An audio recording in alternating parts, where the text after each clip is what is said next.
Assalamualaikum warahmatullahi wabarakatuh.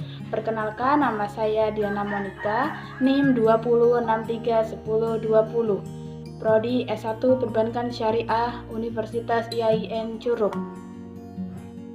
Baiklah, saya akan menjelaskan beberapa materi. Materi yang pertama, pengertian ilmu jar wa ta'dil. Materi yang kedua, sejarah perkembangan ilmu jar wa ta'dil. Materi yang ketiga, syarat penjara dan pentakdil. Materi yang keempat, tingkatan ilmu jar dan ta'dil. Materi yang pertama, pengertian ilmu jar wa ta'dil adalah ilmu yang menerangkan tentang cacat-cacat yang dihadapkan kepada para perawi dan pentadilnya, atau memandang lurus para perawi dengan memakai kata-kata yang khusus untuk menerima atau menolak riwayat mereka. Materi yang kedua, sejarah perkembangan ilmu jar wa ta'dil. Ilmu ini tumbuh bersama-sama dengan tumbuhnya periwayatannya dalam Islam. Karena untuk mengetahui hadis-hadis yang sahih perlu mengetahui keadaan rawinya, secara yang memungkinkan ahli ilmu menetapkan kebenaran rawi atau kedustaannya hingga dapatlah membedakan antara yang diterima dengan yang ditolak. Awal mula pertumbuhan ilmu ini adalah seperti yang dinukil oleh Nabi Shallallahu Alaihi Wasallam sebagaimana yang telah disebutkan tadi.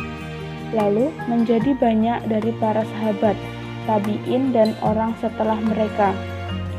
Karena takut terjadi seperti apa yang diperingatkan oleh Rasulullah SAW, ada firman Allah, "Aku dan pada umatku yang terakhir nanti orang-orang yang menceritakan hadis pada kalian apa yang belum pernah kalian dan juga bapak-bapak kalian mendengar sebelumnya. Maka waspadalah terhadap mereka dan waspadalah mereka." Hadis riwayat Muslim.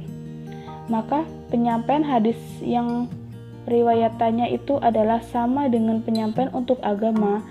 Oleh karenanya, kewajiban syar'i menuntut akan pentingnya meneliti keadaan para perawi dan keadilan mereka, yaitu seorang yang amanah, alim terhadap agama, bertakwa, hafal dan teliti pada hadis, tidak sering lalai dan peragu, melainkan itu semua atau al-jar wa ta'dil akan menyebutkan kedustaan kepada Rasulullah SAW.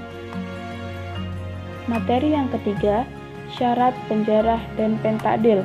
Yang pertama itu berilmu, bertakwa, wara, dan jujur. Jika seorang ulama memiliki sifat-sifat ini, maka bagaimana ia dapat menghukum orang lain dengan al-jaswa at-ta'dil yang senantiasa membutuhkan keadilannya.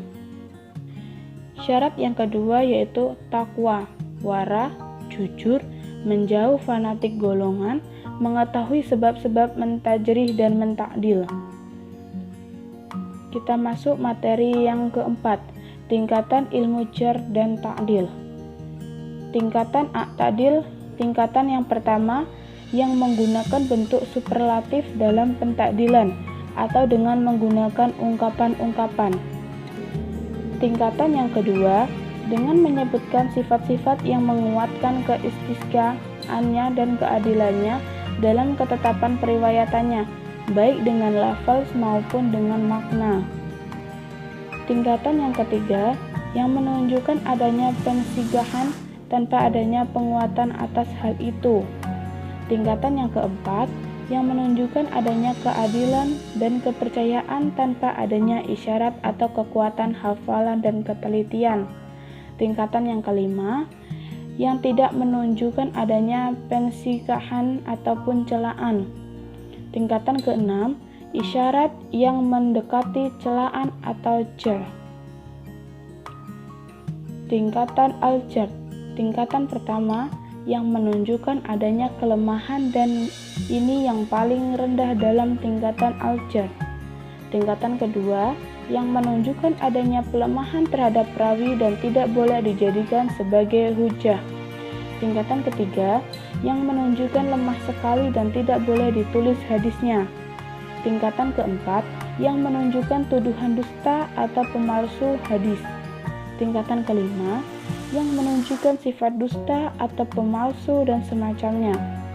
Tingkatan keenam yang menunjukkan adanya dusta yang berlebihan, dan ini seburuk-buruk tingkatan.